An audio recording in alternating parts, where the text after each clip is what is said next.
we are live.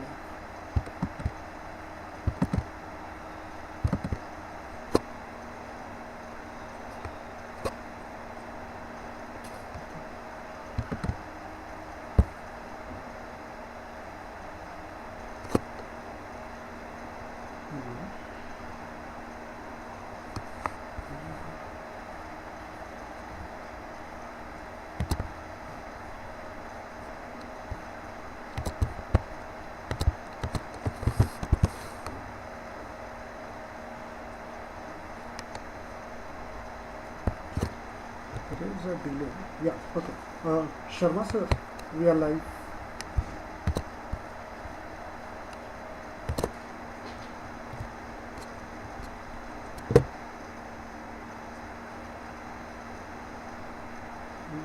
You should be.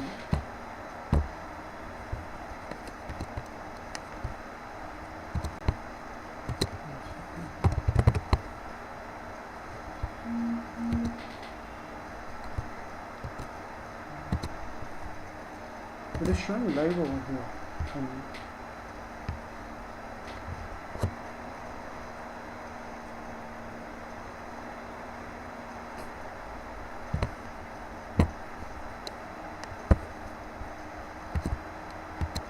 Can you see it, sir? Okay.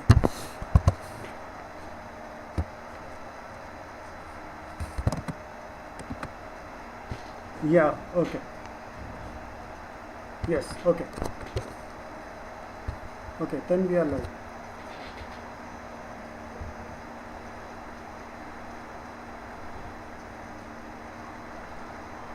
One second, let me just check it. Yeah.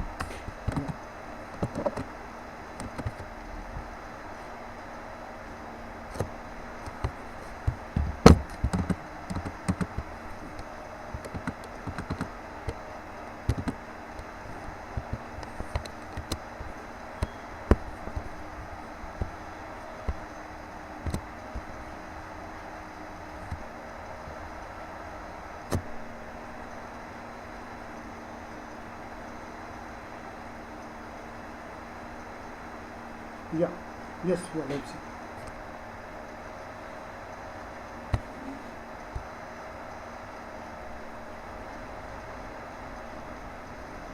Yes.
Sir, sorry, 1 second.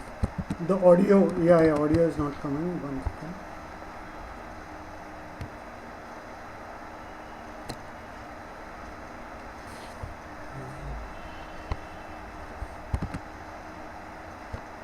I'm sorry.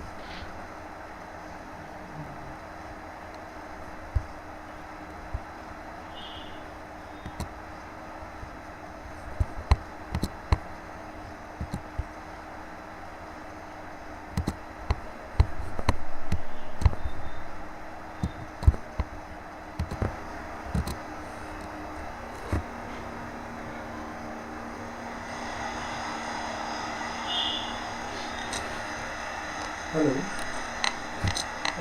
I'm just testing mic.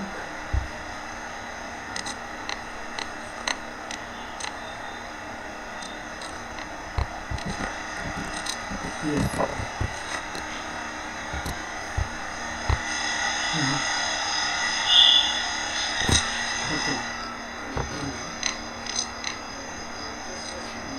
Yeah, I think now. Krishnan sir, can you just confirm? Hello?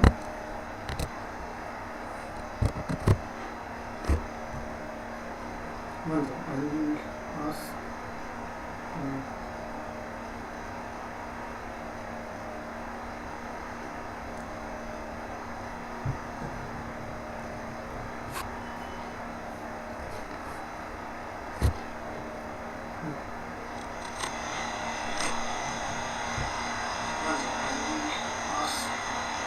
yeah,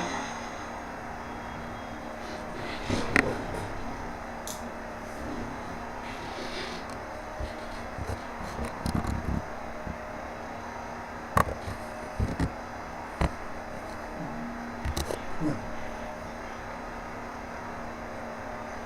yeah.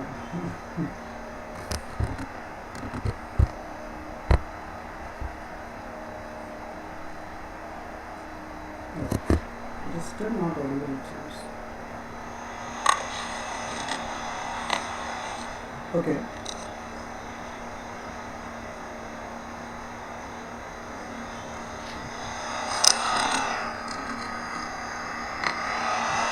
Oh, okay. Acha, okay, I think I got.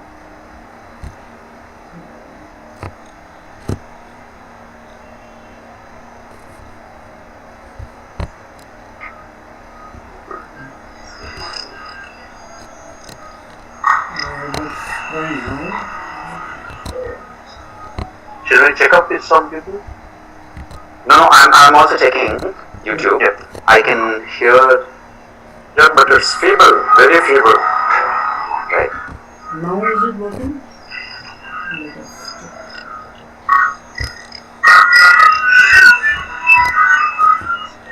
check. Should we check out this on YouTube?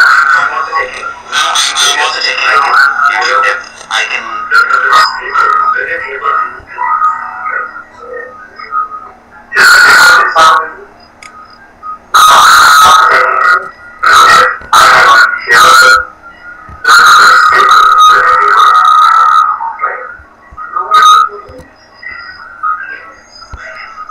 It's audible now. Someone saying it's audible now. Yeah. Audible. Shall we go ahead? Yeah. I think shall we go from beginning again? Yeah. I have great pleasure in inviting Mr. Sachin Roy to our Conversing with the Master series today.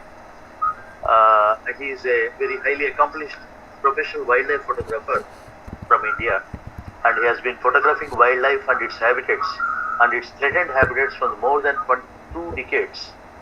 And his work attempts to portray the many moods of wildlife, from the tenderness expressed by a mother towards her cub to violent confrontations between the animals.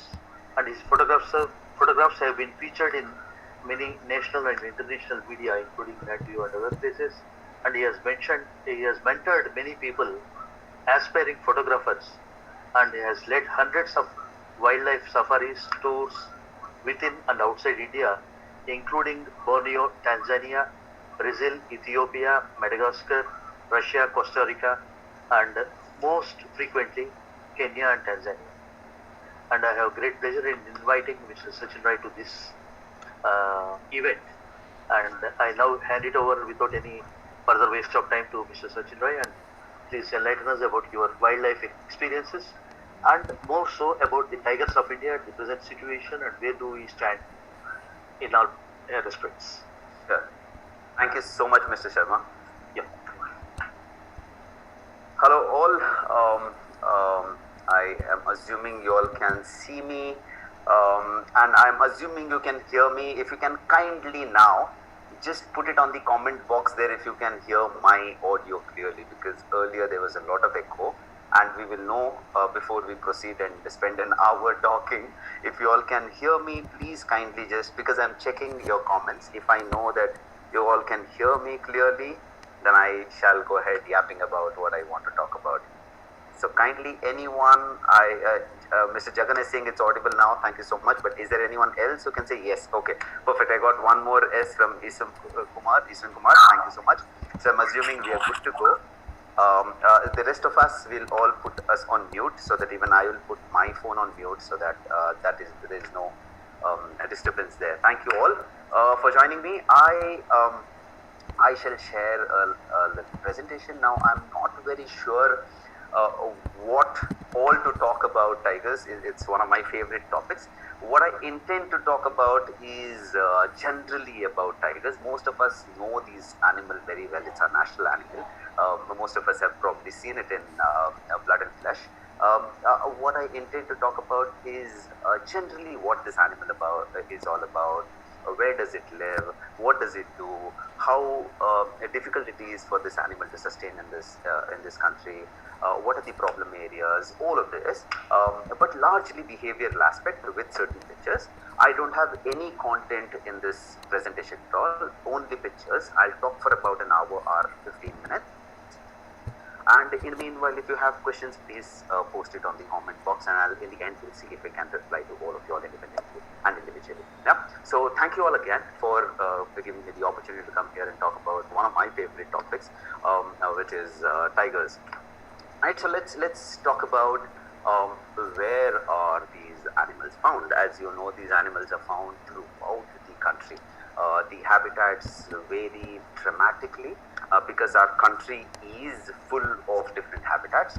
We have desert to snow to rainforest to oceans to islands to whatnot.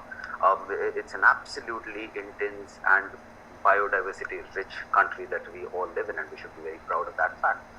Saying that this is an animal which is there in almost all the places apart from the Trans-Himalayas in our country. Of course, it's found in the colder places in Siberia, but in our country, it's not found in the Trans-Himalayas. The northernmost it is found is in the foothills of Himalayas. This is one of the places, which is Kobe. In down south, they're found all throughout down south, all major South India states that we talk about, they're there. The one state where we know it's not there is Gujarat, where we have lions. Gujarat is the only place where we have lions, and we had one or two stray animals going to Gujarat now and then, but we don't have a sizable population there. Every other state has, not every other state, of course, Haryana doesn't have, Punjab doesn't have, so some states do not have, but bigger states where there is a major land mass, we have a sizable population of these animals.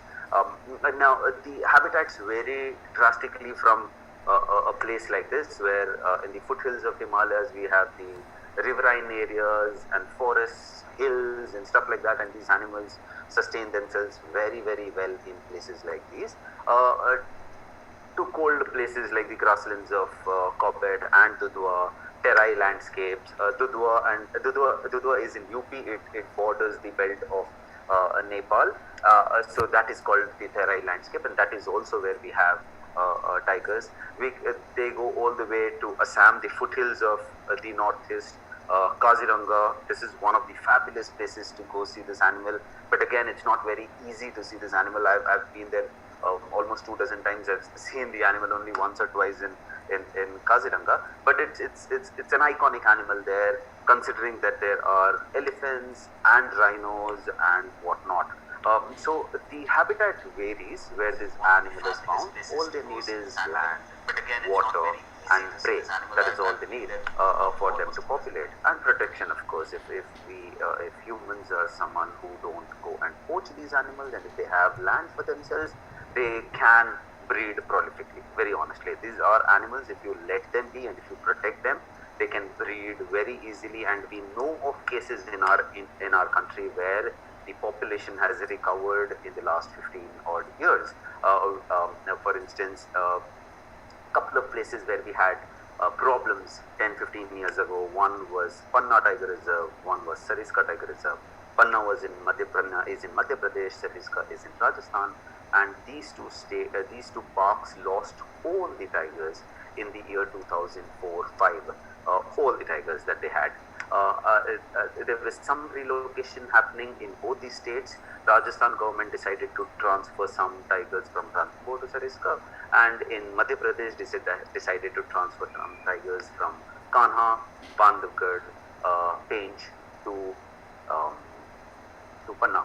And today, as we speak, Panna has almost 35 odd tigers, and Sariska has some a dozen tigers. So it doesn't take long for them to breed if you have enough protection. So what do they need in a habitat is the pristine forest that they live in, which again varies dramatically, because these guys, as I said, they found in the northeast forest, the western Ghats forest, two extremely arid forests of the Rajasthan.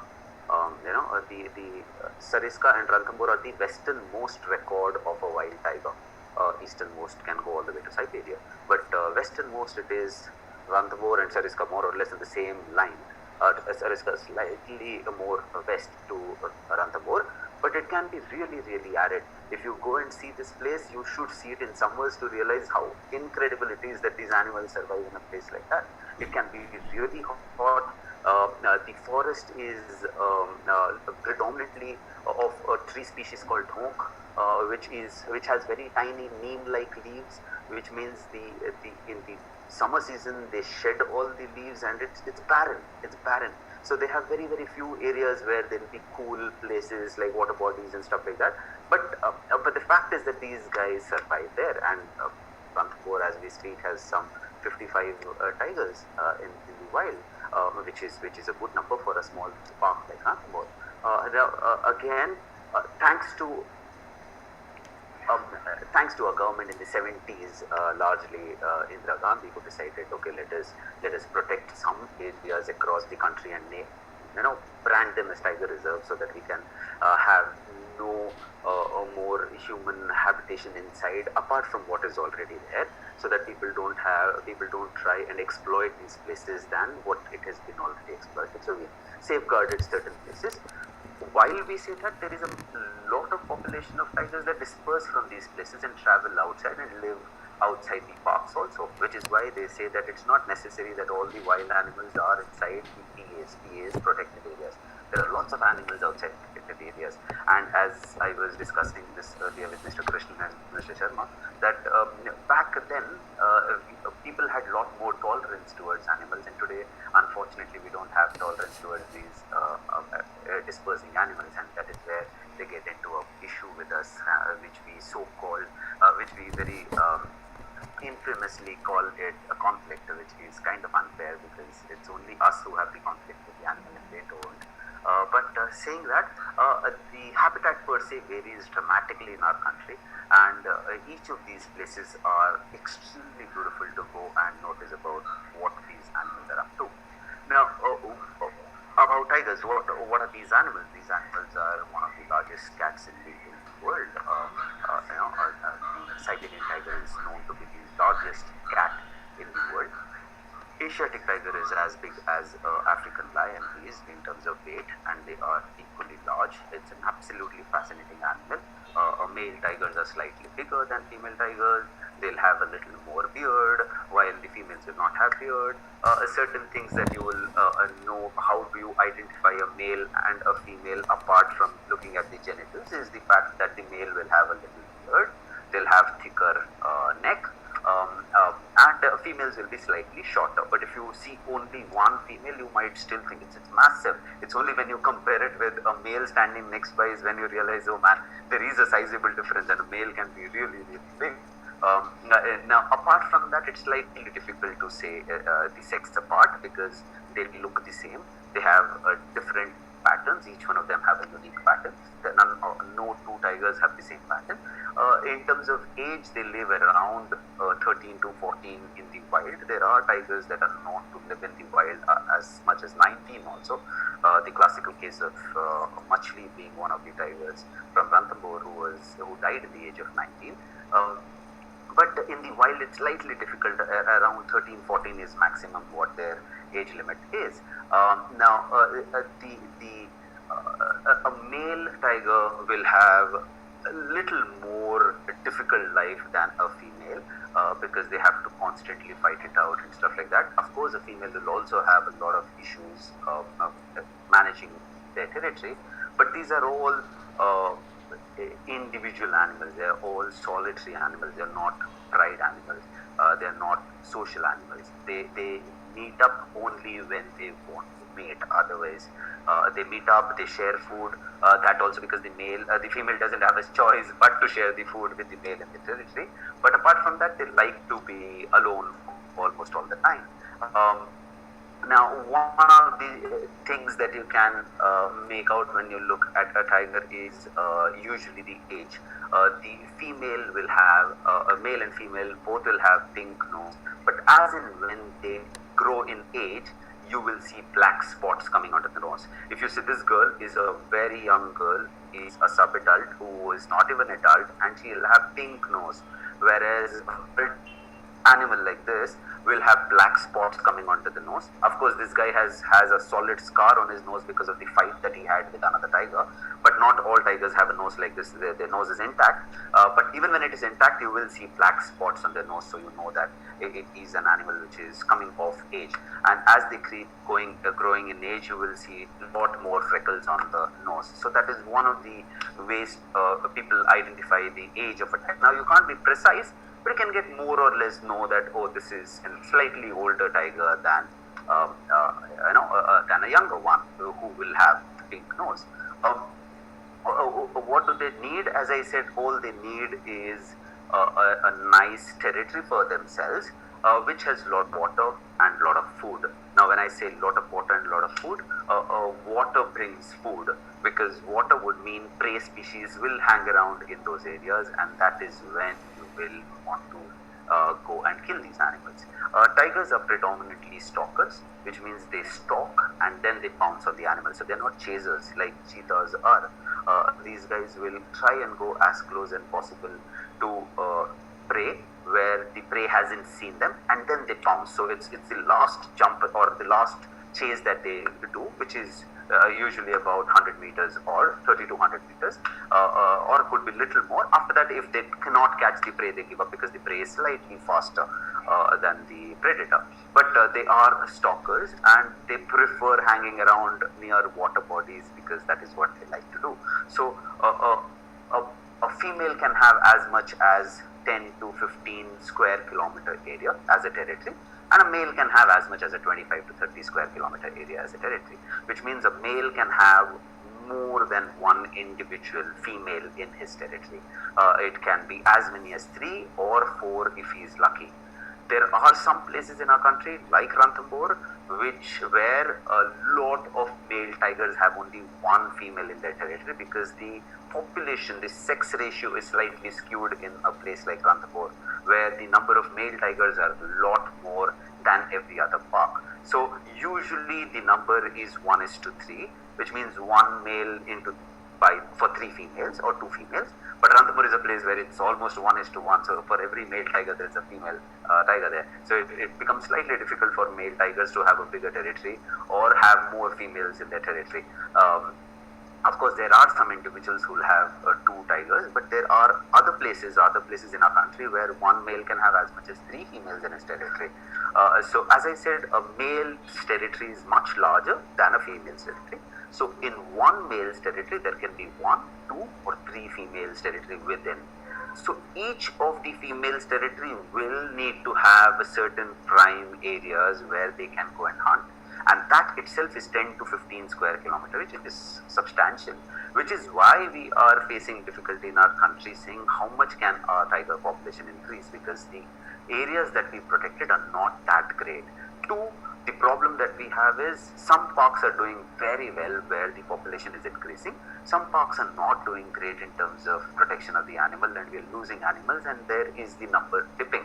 So we have not been able to bring up the numbers equally across the country.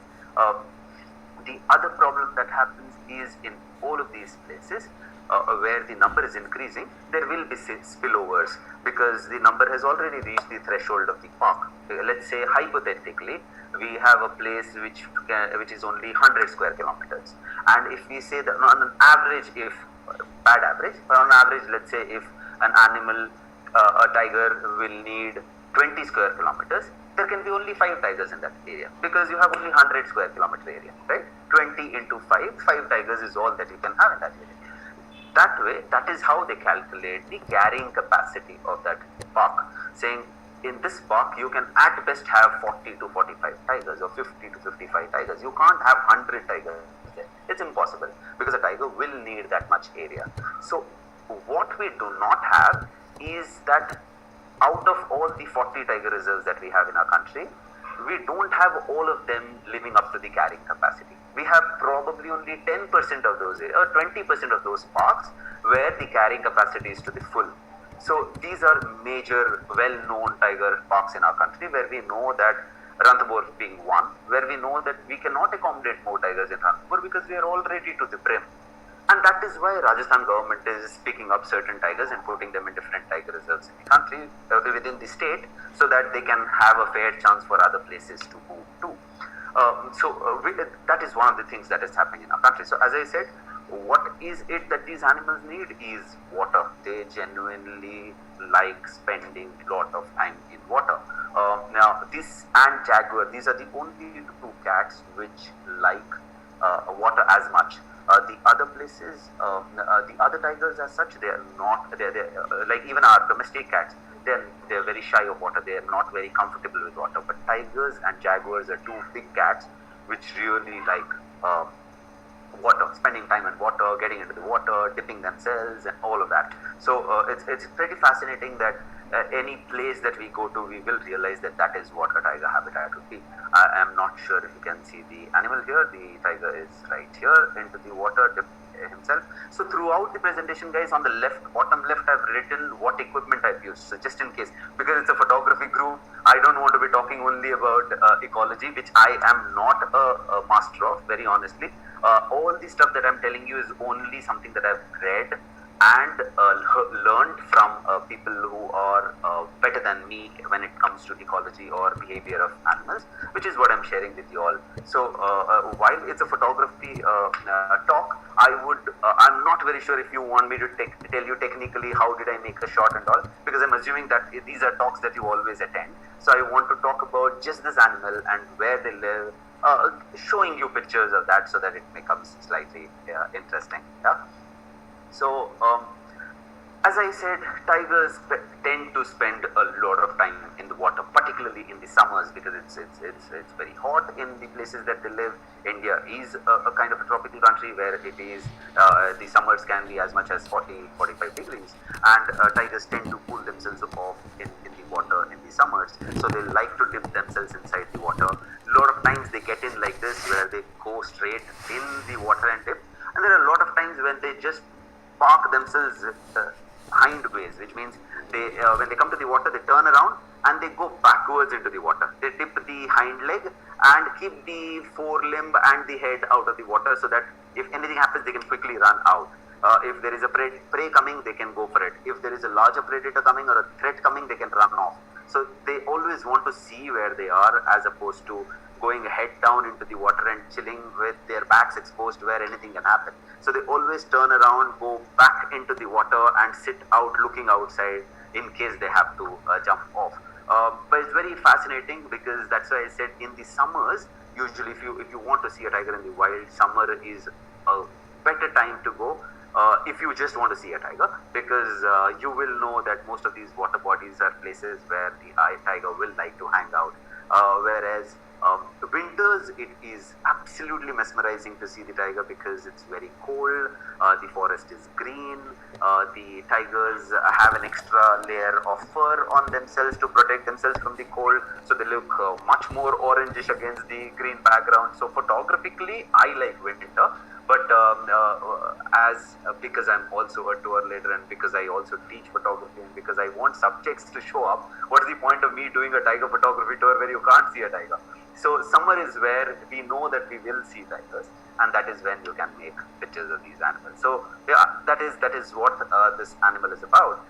And as I said, there are a lot of places in our country where where you can very easily see these animals. Particularly in the months of summer. So places like Ranthambore, Bandhavgarh, Tadoba, Kanha. These are popular places, and in the summers particularly, you will know that these guys would want to come and be in the water for long.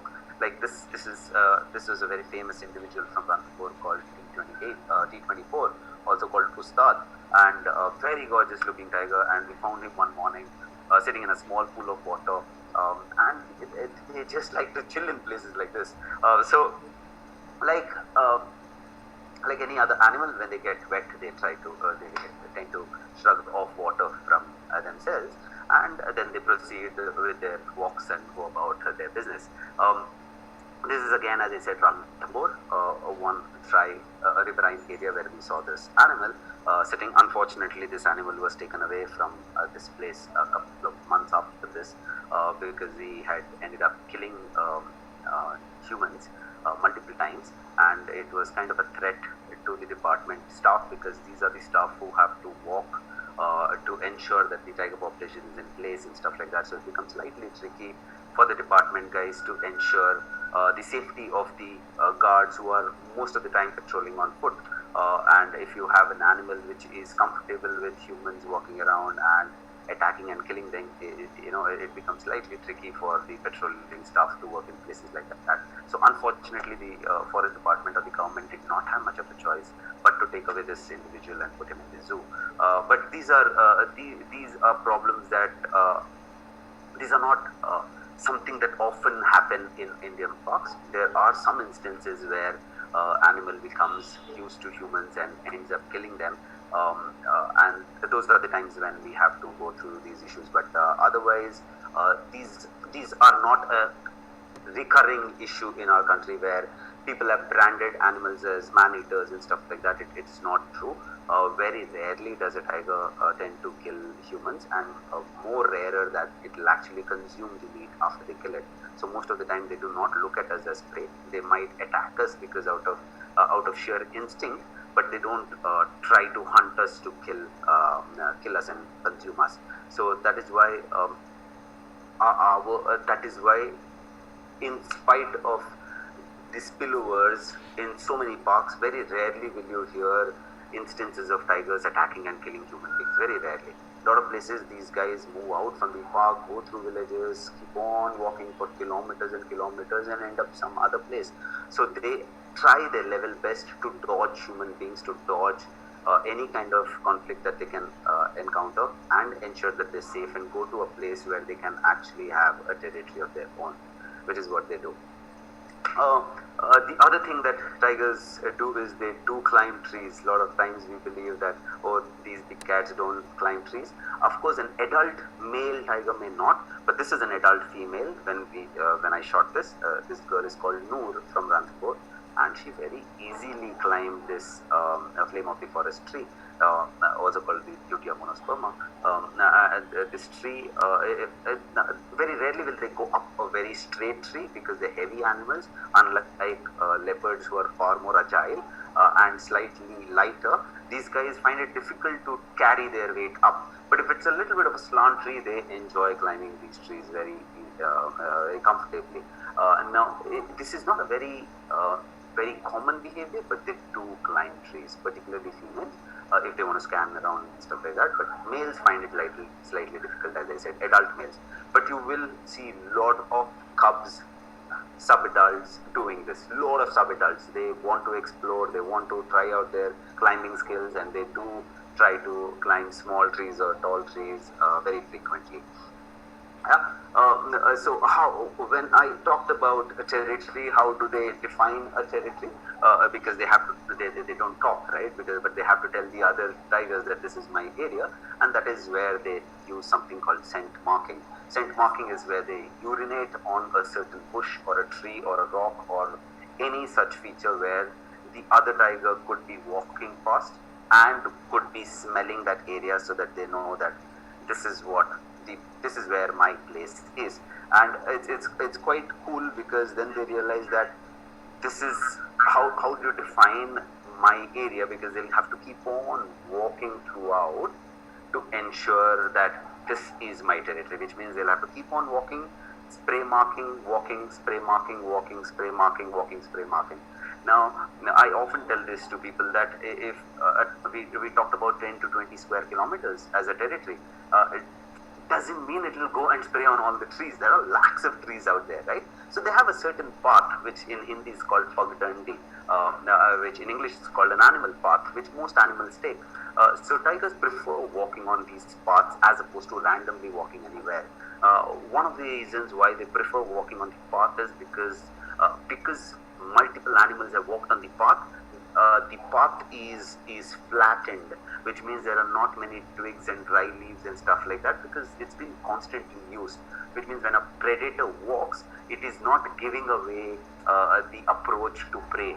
Because if you walk randomly anywhere, there are a lot of twigs, dry leaves, branches, something that you put your leg on, and the twig will crack and the prey will know, oh, something's approaching. That is why these animals prefer walking on paths. And this path is what they'll take, and they'll use that path to spray mark, because they know the other tiger who is going to come and want to replace will also eventually want to walk on the path, and they'll not generally walk anywhere else. Which is why, unfortunately, it is easier for poachers also to kill the animals, because they know that once in 3 days or once in 4 days, this animal will come to this place. It will, because this is one of the paths that it takes to ensure that the territory is marked, and the animal has to come there. That's why it becomes slightly easier for poachers to go about this. This is a very popular animal called B2 from Bandhavgarh. This is in the year 2006, I think, 2005 or 2006, and he was an extremely well-known cat, and he always, the driver's guides knew that if he's gone to this area, by evening he'll come here, by morning he'll come here, because they knew the set pattern of his walk. They knew that he'll go from X area to Y area. Now, of course, there are times when they will digress. Let's say they hear a prey or they see a prey, they will go and they'll hunt and they'll kill.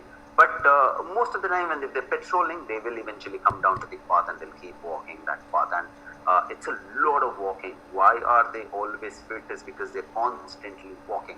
And they can walk for like good 12 to 15 kilometers in one night. You will see them in one place and the next morning they're somewhere else. They can just walk and walk and walk. So that they're very good at. And the reason for that is also because they can't leave an area unattended, because someone else can come and take over the territory. So they have to constantly walk. So the only time they stop is when they have food. Apart from that, if they're full, they might stay there for a day or two. Then they start their patrolling again. And throughout, and imagine a male tiger having 25 square kilometers. That's a lot of walking that he has to do constantly. So one of the ways that they communicate with the others is leaving the scent mark, which is urinating. The other thing that they do is pooping. So they, unlike house cats, what house cats do is they cover their poop, their litter. While what wild tigers do is they use the hind leg to make a small opening on the side of the path that they take, and they poop out there in the open, so that it's visually seen by the other cat, and they know, oh, this guy is there. So that's the other way of marking a territory. The third is vocalization. They actually call out, they actually roar, and they keep on calling when they walk at times to tell the others, whoever is in the area, saying, boss, I am in this area. So because you don't want to just straight away walk into another tiger and get into a fight. So as much as possible, these guys do not want to get into a fight with the other tiger. They may size themselves up with each other. They might raise their shoulders and walk sideways and snarl at each other, but very rarely will they actually get into a fight, because that's the last of the threshold, and that can get them injured, and an injury could mean fate, because if you can't hunt, you can't eat, and an injury could mean that you could actually die. So they try their level best not to get into a fight, and it's only through visual or non-visual communication that they tell the other guy, saying, but sorry, this is my area, you're not allowed here. So it is quite tricky for a new male tiger or a female tiger to come to an area where eventually he'll have to tell the other guy, saying, no, I want your territory, now what? Let us fight. And if the guy is older, like in this case, B2 was older when I shot this picture, at this time when his son came and tried to push him out, he had to go away and said, okay, fine, I don't want to fight, but this is what it is, and I'll leave the case and go. So that is what they do when they spray mark. Now, when they spray mark and go off, when a new tiger or another tiger, a female in the same territory or a male in the same territory comes and smells the tree, this is what they do. This is called as the phlegm response. So this is how they take information in from the urine that was left in that area. So phlegm is seen in many animals, including horses, where these guys have the scent organs, that is the nostril, but they also use something which is on the upper palate. So on the roof of the throat, they have another organ called the Jacobson's organ, and through that they take the smell in to understand all kinds of information, like if the male is bigger, if the female is sexually receptive, and all of this information that they get from the urine. And which is why when you see a tiger walking past and before urinating on that tree, if she can smell the urine of the previous scent mark, not by her, by some other female or the male of the same territory, then they will do this phlegm. So what happens is there are times, let's say it's the border of two females, both of them are walking on the same road, okay, at different times of the day. So this girl will not cross over to the other girl's territory and the other girl will not cross over to this girl's territory. They might end up scent marking on the same tree, but that is their border. So they're saying, boss, okay, this is my border, you're not coming this side, nor am I. So there they might end up doing the phlegm. Or what happens in females is that a female will have babies and the babies will be there with her for 2.5 years, and that is when she will again come into heat and want to mate again. So at that time when she urinates, there is information for the male saying, okay, I'm sexually receptive, would you want to come and meet me, and we can mate. So that is why phlegm response is something that both male and female tigers do, because they do exchange information. Now, when a male smells the female and he wants to meet her, he smells the urine and now he knows that she's in heat.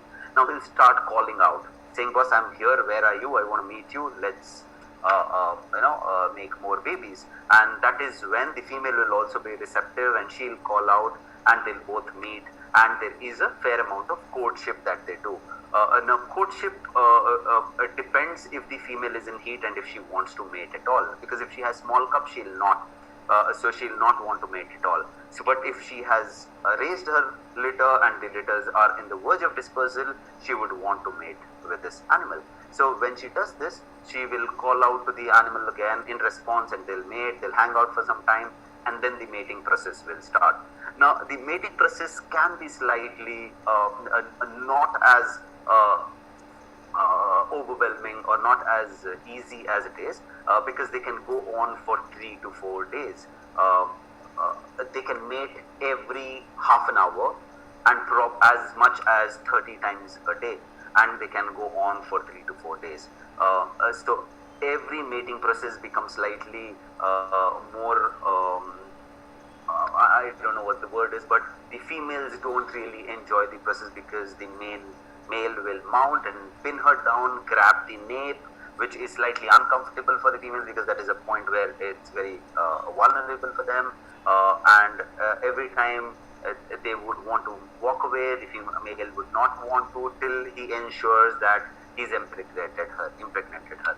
Now, that is why you will see a lot of aggression from the male and female during that time. There's a lot of roaring, a lot of slapping or wanting to slap each other or hitting each other. A lot of aggression happens when they meet. The one thing is for sure is that the male, because he is so much in the desire to produce, they're extremely bold at that time. So if you ever see mating pair, you will realize that the male is extremely bold. He's the shyest of male tigers become very bold in terms of entertaining vehicles around and stuff like that. When they are in the wild, and these animals, when we don't see them and they're mating, they of course don't have to tolerate anyone else. But we as tourists, when we go around and you see animals mating, and if you are maintaining with decent distance, you will realize that the male is in full control and he will not want to bother about you. He'll walk around everywhere. He's telling the female, I'm the boss, I'm not letting you go anywhere, we're going to be here for the next 3 days. So there are times when the mating can happen in the same place within the area of say maybe 150 meters for those 3 days. So they don't go out. So that's why they usually walk around closer to water bodies, and once they find the water area, then they can be there for 3 days, no food, nothing. They just sustain on water. That is what mating happens. A lot of theories around there that they say that the mating season is winters and stuff like that, which is actually not true. Tigers mate throughout the year, which means from any time of the month you pick, and there are records of tigers mating.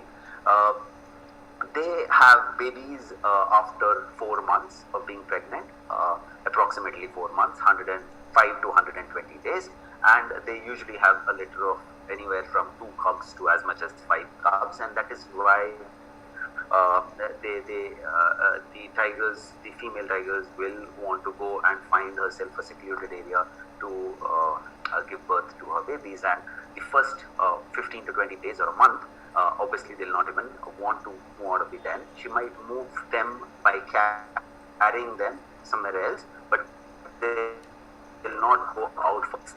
A month and a half, you can see like this cub was really tiny, probably just a month and a half, and she had gone for a drink, and she had got her cubs along with her for a drink. So that is when she starts taking them out for smaller walks, shorter walks. Now when she ends up making a kill, if the kill is lighter or if the cubs are small, she will have to drag the kill all the way to the den. But if the cubs are slightly bigger, which means approximately 5-6 months, she will try and take the cubs to the kill. So because the kill can be as far, and it's not fair for her to drag the kill all throughout, because it takes a lot of energy to drag that big an animal all the way to the den. So she'll prefer that she'll make the kill, go to the den, bring the cubs, though the cubs may not eat much, because after 4 or 5 months they start consuming meat. Before that they live only on the mother's milk. So by that time she brings them to the kill. But before that, what she would prefer doing is, if she makes a kill, she will take the kill closer to the den and eat there, so that she can keep an eye on the cubs as well. Because the cubs are vulnerable, they're small, and they can fall prey to other predators as well. So when they're really small, now this is a very famous family was a very famous family in Ranthambore. The adult tigress who was drinking the water was a tigress called Jujura, and next to her was Kankati and then Rajbera. These 2 daughters made Madagascar very famous. And these girls were very small when I saw them. I had seen them smaller, in fact. Now these were just probably 5 months old at that time. 4 months old, I think, at that time. And she would bring them out late in the evening to get a drink. Judra used to get them out. Once, if let's say she takes them back to the den and she keeps them there and she goes out for her patrolling or to make a kill, the cubs won't move around much. They will stay close to the den. They won't go exploring the place because they're small. But as they grow in age, they gain confidence, and then they keep going out. So till then, the mother will make a kill, and as I said, bring the kill to the cubs. Like this was an instance where we saw another very famous tigress called Suki Patiha from Bandugad. She had 2 small cubs at this time, and she had made a small fawn kill, and she took the kill to the cubs when the cubs were very small. But the cubs like to hang around when the mother's not there. And as they grow in age, their confidence grows and they want to explore more areas within their territory, but they do try to travel together or explore together. As they keep growing in age, they become playful and they want to try out various antics. They want to try climbing trees, they want to play in water, they want to chase monkeys. Anything and everything excites them, because they know that every animal in the park is afraid of them. So your confidence is up there, and you want to chase everything that moves, while you are aware that you could be vulnerable to a sloth bear or an adult leopard also. But these guys try out their luck. So that's why they try to hang out together, the cubs, as they grow older, and then slowly 1 or 2 individuals will try to stray out. But till then, they are extremely playful. They have a lot of energy. They run around all the time. That's why if you are a visitor and if you go to a tiger park where you know that there is a tigress with small, medium age cubs, which is around a year and a half to two, it's super fun because they're extremely active. They're not shy. They're bold. They come out. They play. They be themselves. So it's good fun to go watch these guys. But as I said, most of the time they hang out together. But at times, what happens is one, usually a tigress, a female cub, will tend to stray away from from her family and within the territory of a mother, and she like to hang around on her own so that she can invariably try to snatch away a small territory from her mother. So while they are young itself, by the age of 18 months or 2 years, one female will try to be by herself, and that is when they start exploring their own territory within their mother's territory and trying to see if they can start hunting, if they can be self-independent. Why should it be that the mother has to call out for her or her cubs or all the time, or her siblings all the time? So these guys would like to hang around while with the sibling, but at times go and stay somewhere secluded area. Even if the mother calls out, I'll not go, I'll sit here only. So they do all of these antics. But mostly the male cubs hang around with the mother as much as possible because they are slightly slow learners.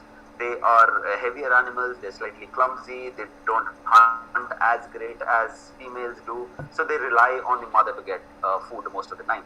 It's the sisters who do great, and they try to explore the territories more. They try to chase more. They try to learn stalking before male cubs do, and all of that.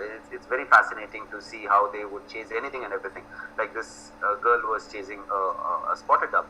So anything that moves, it excites them, and they know for a fact that they could try out their luck in hunting.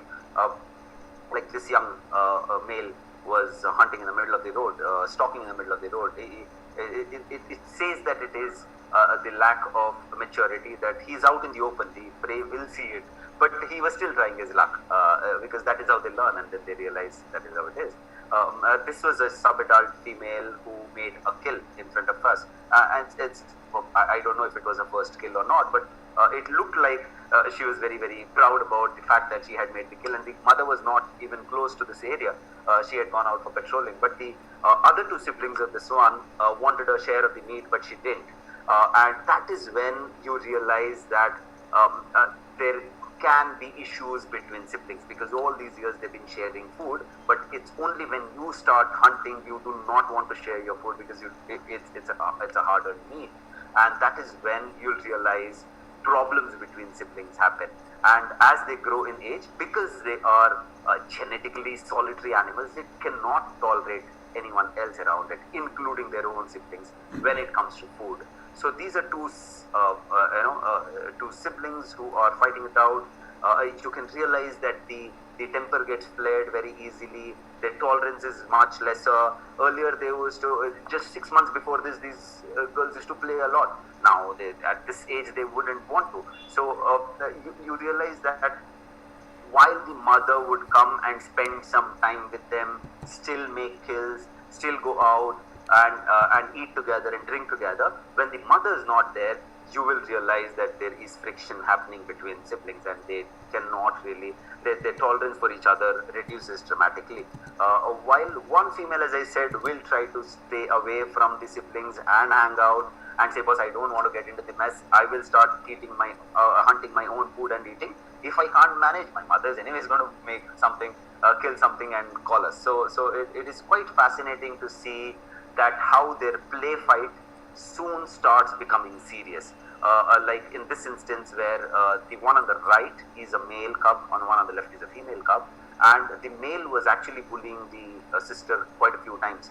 And out of nowhere, the mother darted out and yelled at the male cub, saying, if you want to fight, fight me, you can't fight my daughters types. So it's quite fascinating to see their behaviors when they are just growing up, because you realize that that this is the time when they might want to stay away.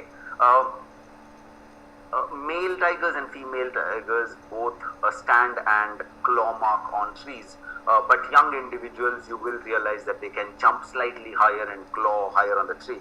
Now, they say that the clawing is usually not only for sharpening the nails, but also for leaving the scent mark. So, if you see a male coming in, the male will stand and rub his cheeks on the tree and then claw mark. See, the other tiger will come and stand and smell and again claw. That is what they do. But this should be an indication that the tiger or the tigress is coming of age, and now is when they want to mark their own territory. And that is when a mother or a father may not tolerate them. Because for mother, it is a competition, and a mother wouldn't want her daughter to be there. A father, the son is competition, he wouldn't want his son to be there. Because in the world of tigers, the son can mate with the mother if he gets an opportunity. But he won't, because by then the father will chuck him off. So that is why inbreeding usually doesn't happen. Same with the daughters and father. A daughter might take a chunk of the mother's territory, but she might take a chunk of the territory which is closer to another male and not her father. So both the daughter and the son usually don't get time or not necessarily time, but they don't get the option of staying back in their parents' territory. Like this was a young male cub from Ranthambore. When I say young male, he's a sub-adult, he's almost full grown. He had to, just after this, a month later, he disappeared. When I say disappeared, he had to leave the father's territory and go because the father wouldn't tolerate him at all in that place.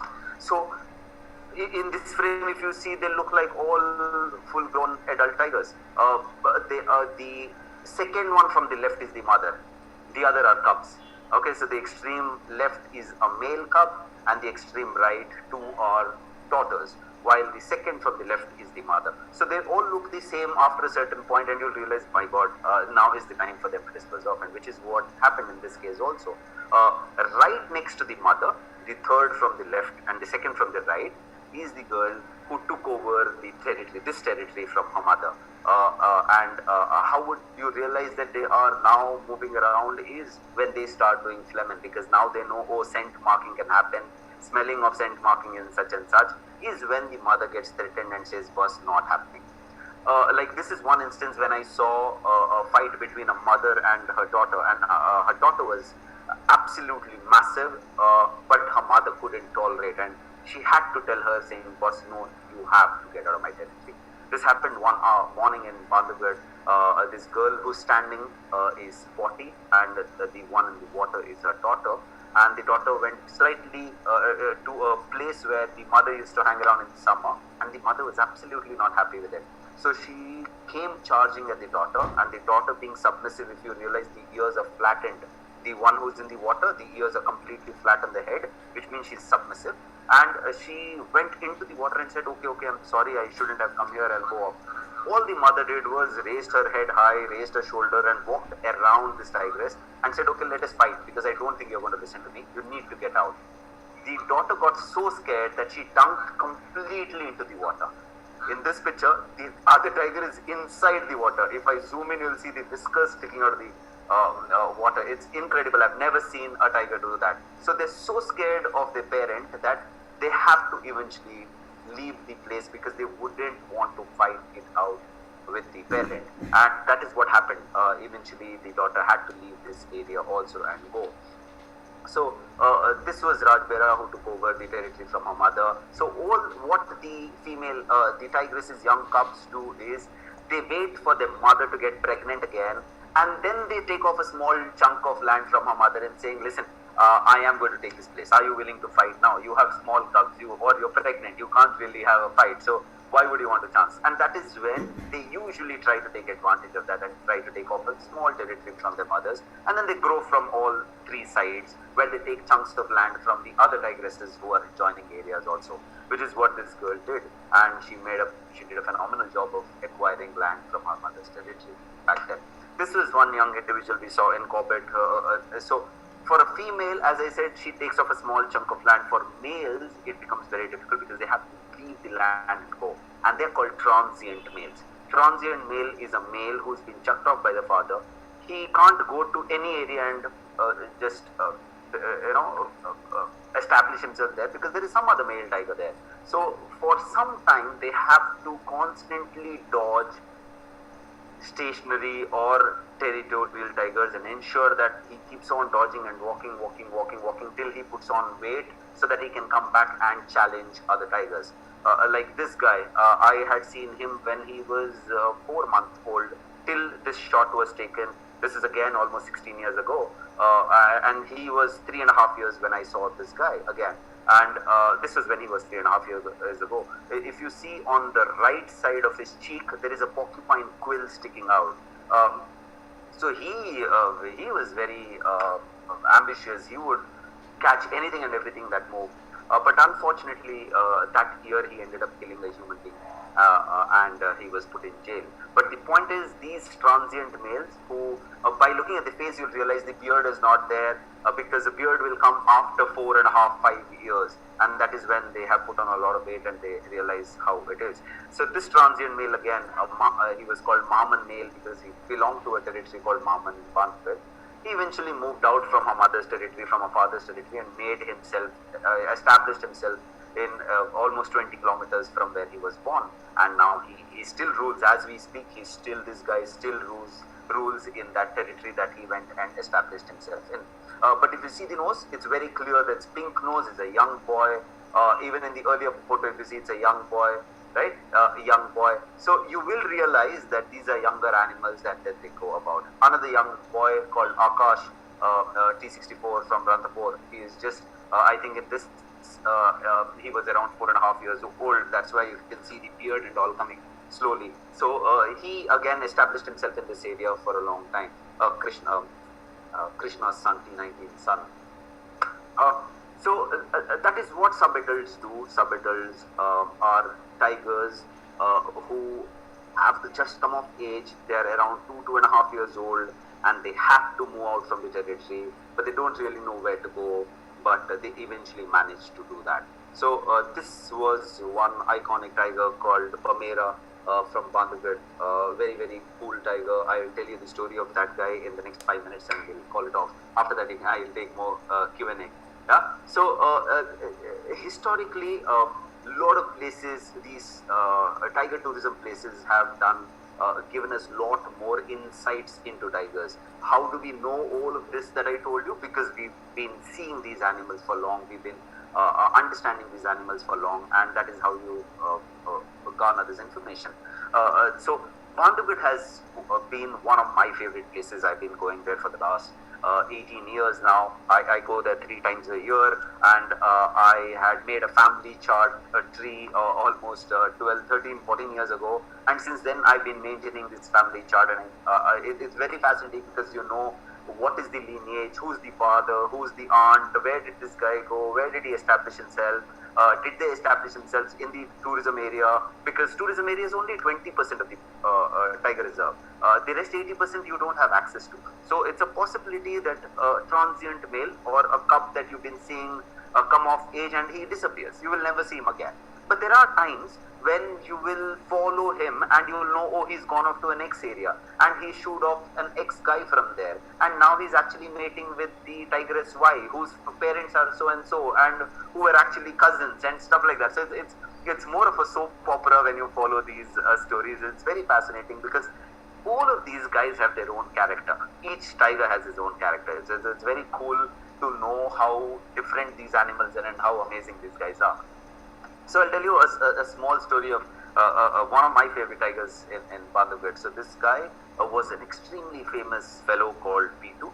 He was extremely popular. When I saw him first in the year 2003, he was in his prime. He was just about 5 at that time, and he died in 2011. If I'm not sure, 2010, 2011 he died. This was in 2006 or 7, 6 I think.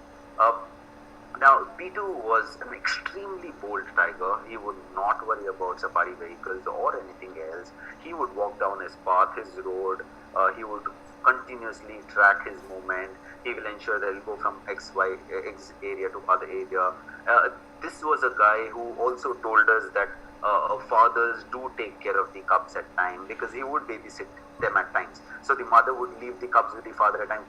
When I say babysit, remember the father is not with the cubs all the time. He is roaming around, patrolling. But at times, once in 3-4 days, he comes and meets the family because he's walking past that area and the family is there, made a kill. So he will go and share the food with them. Now, the mother, if she has to go patrolling, she has to leave the cubs and go, which is what she does most of the time. So there are times when she will leave the cubs with the father and go because it's their father, is not going to do anything. So he'll hang around with them sometime, the cubs will play with them, and then eventually he'll go out for walks too. So that is what B2 was all about. And there was a time in 2004 end, 2005 beginning, where he had 4 cubs. He mated with a female called Chakradhara, and he had 4 cubs, 2 boys and 2 girls, 2 males and 2 females. And I was seeing them from a very young age of theirs because I used to travel so many times. I used to travel 3 times a year. Every time you go, you see them, you take pictures and you identify them because the stripe patterns are different, the cheek patterns are different. So you just look at certain marks and you know this mark is extremely unique, which makes it this guy. So we started following them, and these 4, one of the 4 cubs was this guy. And I really liked him a lot because he was photogenic, he was quite bold. You have a special connect with 1 or 2 individuals who you have taken a lot of pictures of, very honestly. That is how you have a connect, because you see them so often and you take some good pictures and you realize, oh, this guy is super cool. And when you keep seeing pictures, you will realize certain marks. So it's very easy for you to recollect. So every time I used to go there, I used to look forward to seeing this guy, and which is what I did. And I have many more pictures of this guy when he was young also, but I'm showing you the picture of when he was at the fag end of his time with his parents, because that was the time when he had to move out. And he eventually was thrown out by his father called Bindu, and he had to walk 30 kilometers away from the park into a small area which was adjoining to a village called Pamera. The village name was called Pamera. And I had no idea where he's gone. So the next year when I went, I heard that there is a tiger very frequently seen in the tourism area, in the buffer area of Pamera.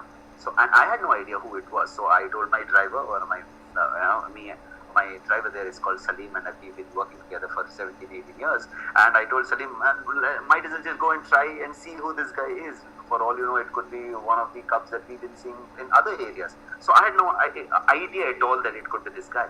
So when we went and we took pictures, as they said, because I've been seeing them for so long, it's very easy for you to match the stripes. So when I saw him, and I was like, oh man, this is the, we called him our boy, saying this is our boy and this is where he's come. So it was pretty cool to know that he's come to an area which is just 30 kilometers away from his birthland, and he had made himself comfortable there. In fact, he had a female. When I took this picture, at the bottom left you can't see there is water. At the Nala was sitting another female, and that female was actually his cousin's sister, which means his mother is Chakradhara. Chakradhara's sister's daughter was there in the Nala, and we were like, oh, this is super cool. And a year later, the tourism, of course, the tourism in Pamera was not all that great. So many times we went there, but we couldn't see him because it's a much larger tract of forest and very few roads. So we couldn't see him much. But 2 years later, he came back to his father's territory and pushed B2 out of the territory and reclaimed the land where he was born. So that was very fascinating. This is when he came back. When he came back, people had no idea who he was. A lot of people would call him New Male, and they eventually named him Pamera because he came from the village Pamera.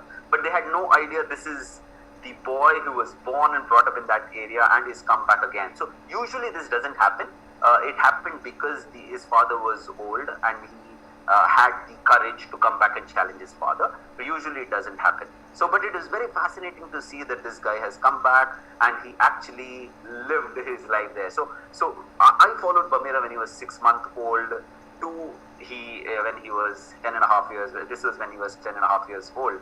At the year after he died, Pamera died. So it was very fascinating for me to follow this one individual, going and seeing him every year, seeing how he progresses, which female has he mated with, how many cubs has he had, and stuff like that. So I was extremely attached to this gentleman. But when he died, he left behind a legacy of Pamera Sun. And this is the boy now who's the heartthrob of every individual who goes to Bandhavgarh. He's named Pamera Sun because he's Pamera's son. It's ironic, but that is what it is. And today, as we speak, Pamera's son has gone. He's grown older. He's 9.5. He's injured. He is in fact in an enclosure as we speak. The forest department are treating him because he's fought with someone. And this is a guy. I have a picture of this guy when he was a month and a half old. So I saw him really, really small. From there till date, I've seen. So it's very cool when you go to these places and you see the same individual every now and then, and you see how hard the kind of hardships they've been through, and all of the circles around it. It's quite fascinating. So yeah, that's all I have for you guys. Thank you all again for attending this talk. I don't know how fruitful or did you get any information at all, but I'm assuming you did whatever information you got. But thank you so much for attending. That's all I have for now. So if you have any questions, please feel free to ask.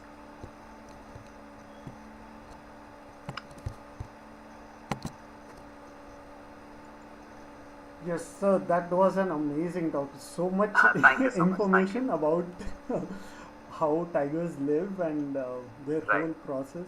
That was uh, Thank you. that was Thank you. amazing to listen to. Right. Yeah. So we have a couple of questions. Sure. I'll just go through them. Okay. So.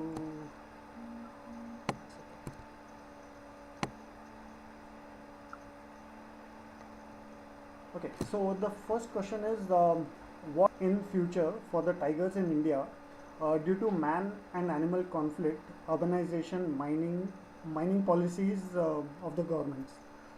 Right. It is a very tricky situation, but I would want to see the positive side, very honestly.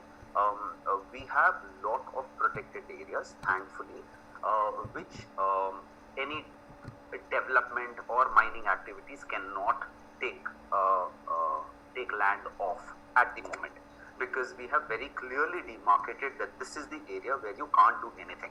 We have those protected areas, but those protected areas are not good enough.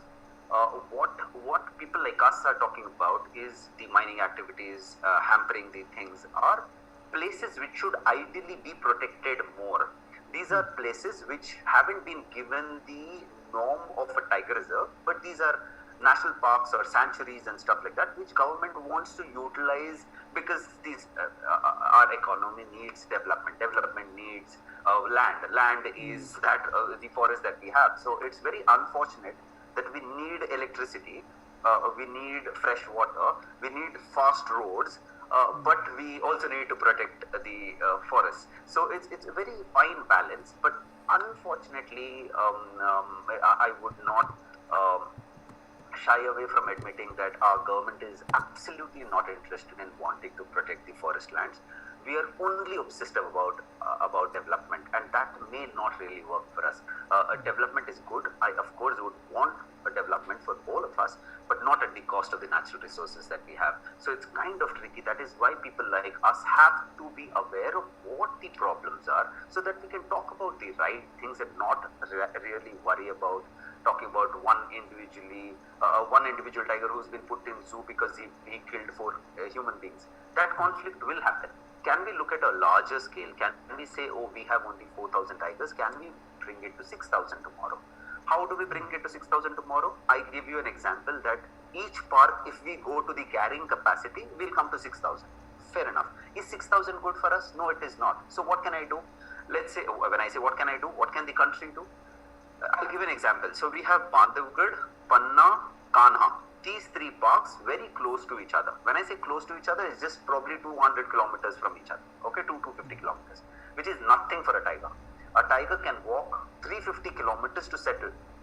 There are reports of a transient male who's left his mother's territory, and he walked off in a direction, walked 300 kilometers and settled. So tiger can walk.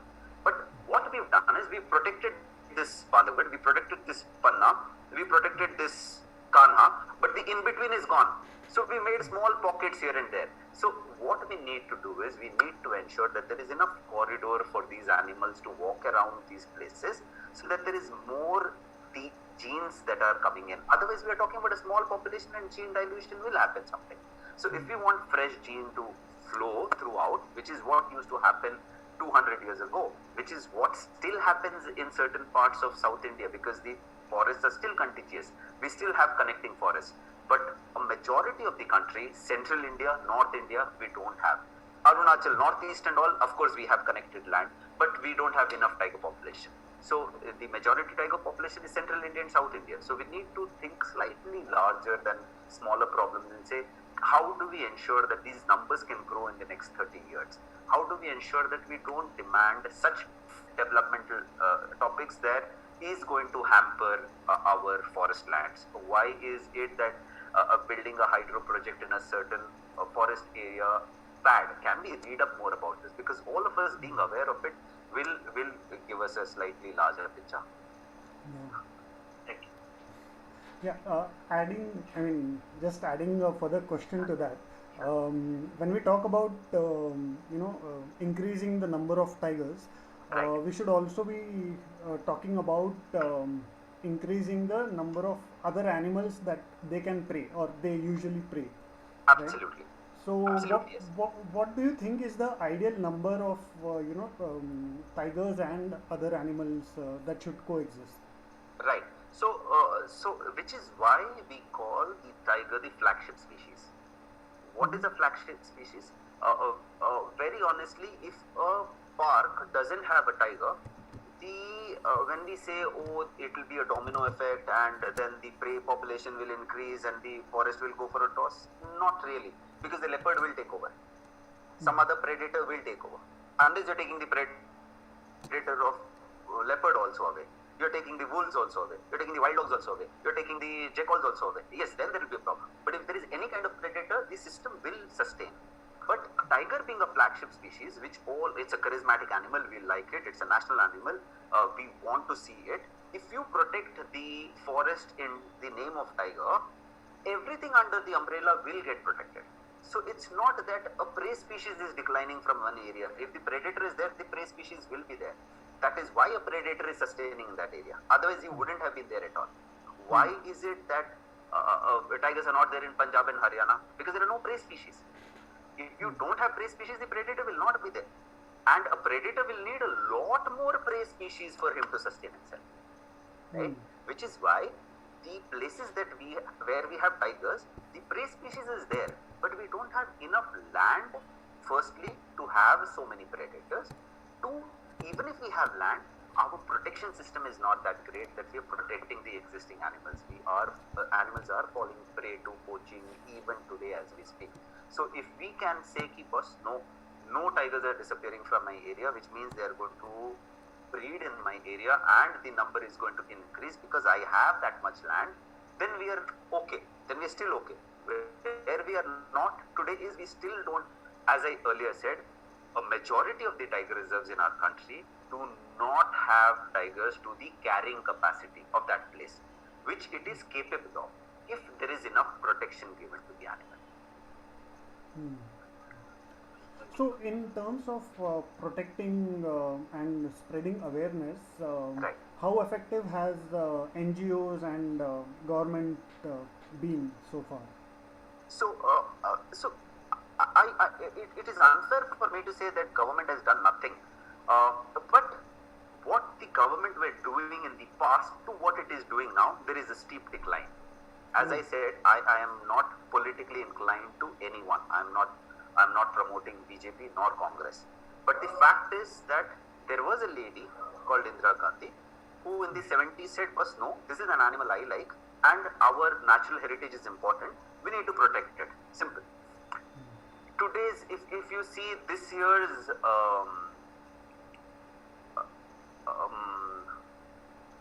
how much money is central government giving to tiger reserves across the country, just have a look at it. You will realize that each state is generating a lot more by tourism than the revenue than what the government thinks that a tiger reserve needs to sustain. So I'm saying there is a possibility for the government to put in little more energy in wanting to save the animal.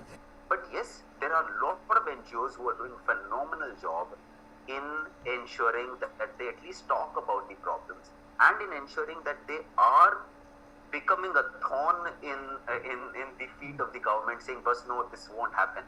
You can't get away so easily. There is a lot more that needs to be taken care of." Because given to the government in the name of development, they would sell off all the places.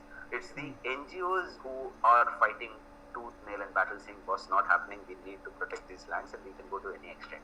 So yeah, we are doing a fairly good job there. But more people talking about it will definitely help. Yeah. Yeah, thank you, sir. Okay.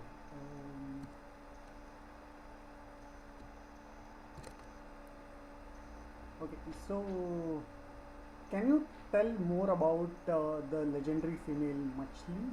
Machli or Machli, right? Sure, Machli, yeah, Machli, Yes. Machli, yeah.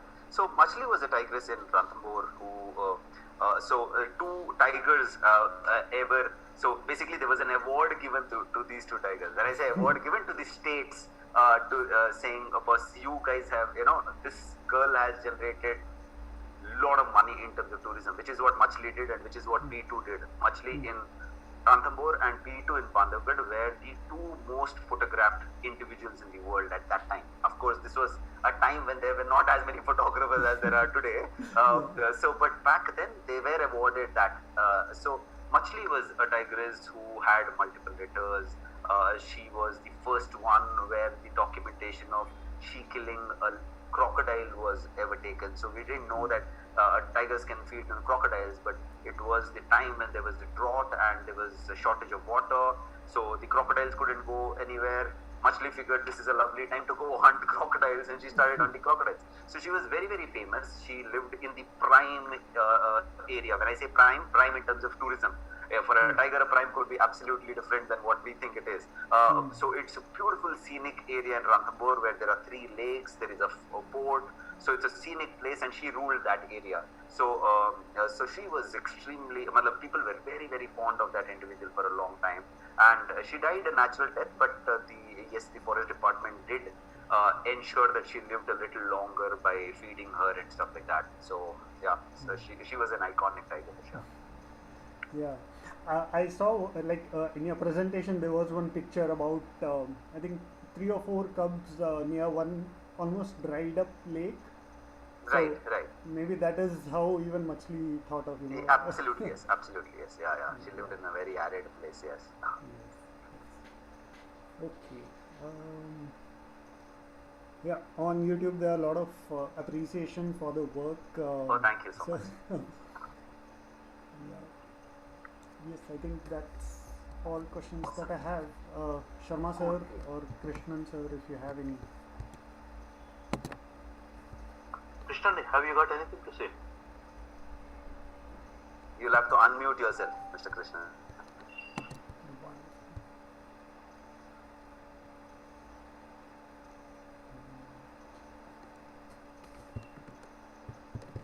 Yeah, okay. I just lost power for some time, just 5 minutes back. Just restored. Okay, one of the pictures that I saw, the tiger was in the water. Yes. How did you take that picture? Were you on a boat or? No, I was in a jeep. Jeep. Was that close to the road? Okay. Absolutely, it was very close to the road. In fact, that pond had come up only 3 days ago because of the rain, and it went off after 3 days. So it was a very small pool of water. We just positioned the car in such a way that there was enough reflection for us, and we parked in such a way that there was greenery of the trees reflection there, and we were just lucky that morning. That's all. So close that was. Yeah, absolutely. Yeah, it's a full frame in fact. Full frame. With a 500 mm. Nice.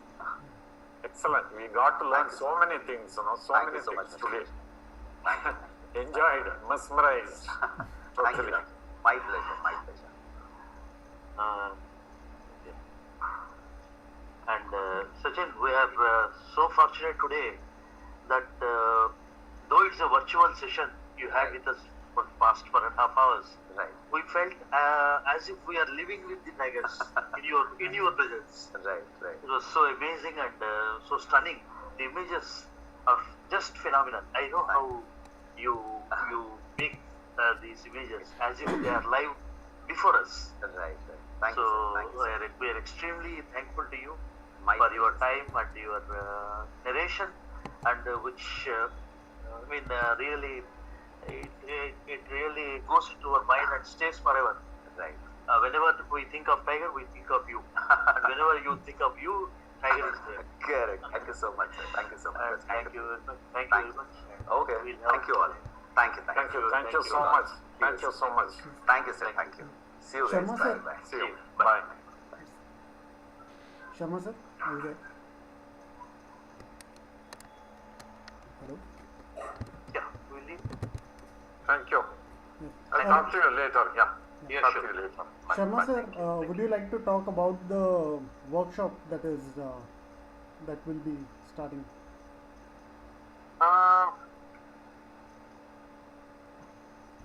Yes, if people are there, Yes, they are there. our members are there. Yes. Yeah, please.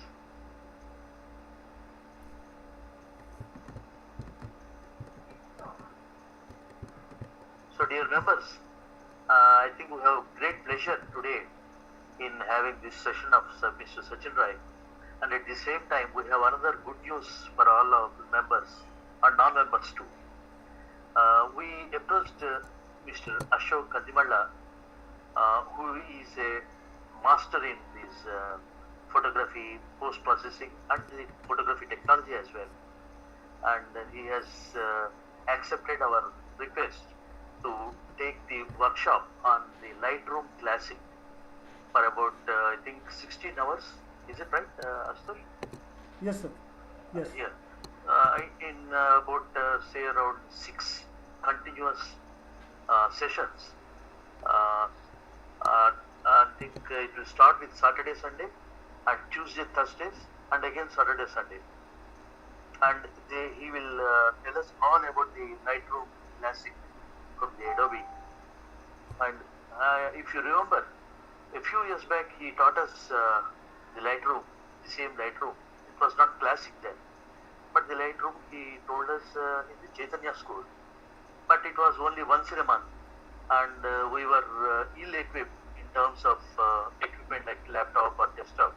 And whatever he told us, I think it just flew off, and no concrete measure of amount of learning could be taken from him. But now he has come with this online workshop, and he is going to take this from the 13th of March to 20th of March next month. And the fees and other details and the prerequisites and the etiquette to be maintained, the Google form, and everything will be sent to you tomorrow from our TPS EC. And EC has been informed of this entire happening, and the EC were almost all the members, they have expressed their pleasure to see that this will be through, and it will benefit all of you members and also non-members. The fee for the members is 2,000 rupees, and it is quite nominal, and for non-members it is 2,500 rupees. I hope you will all take this opportunity and learn the post-processing through Lightroom Classic from Sri Ashok Kadimalla.